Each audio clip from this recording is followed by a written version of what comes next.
बिना पूँछ की लोमड़ी। बहुत समय पहले जंगल में एक लोमड़ी रहा करती थी। वह शिकार की तलाश में यहाँ वहाँ भटक रही थी।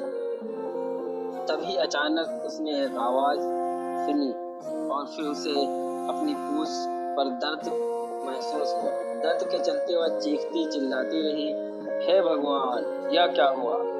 इतना दर्द क्यों हो रहा है? यह कहते हुए वह पीछे मुड़कर देखी तो उसका पूँछ एक फंदे पर फंसा हुआ था जिसे किसी शिकारी ने लगाया था। पूँछ फंदे में फंसने की वजह से उसे बहुत दर्द हो रहा था। अब वह खुद को फंदे से अलग करना चाहती थी।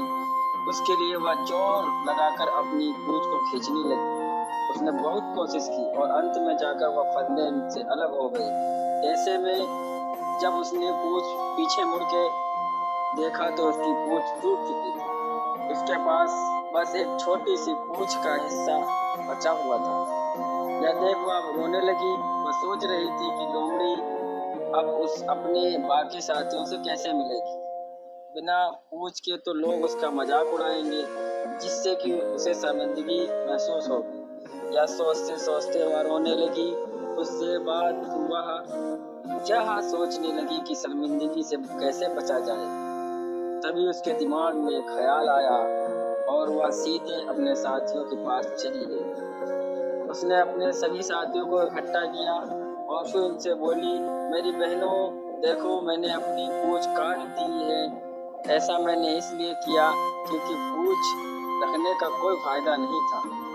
जब हम शिकार पर जाते हैं तो यह पूँछ बीच में आ जाता है। जब कुत्ते हमें पकड़ने के लिए हमारा पीछा करते हैं तब वे पूँछ के सहारे हमें पकड़ सकते हैं। यह पूँछ हमारे किसी काम का नहीं। इसलिए मैं आप सबसे कहना चाहती हूँ कि अगर आप सब भी मेरी तरह अपना पूँछ काट दें और इससे छुटकारा पा लें। ऐसा करने से आपको बहुत सारा फायदा होगा।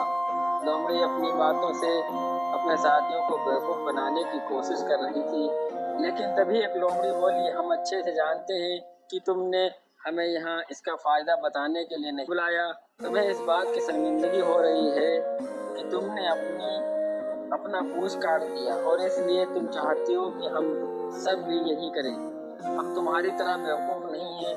जाओ यहाँ से और बिना पूँछ की ज़िंदगी जियो। यह कहकर सारी लोमड़ियाँ वहाँ से चली गईं और वह लोमड़ी शर्मिंदगी के साथ जीने लगी।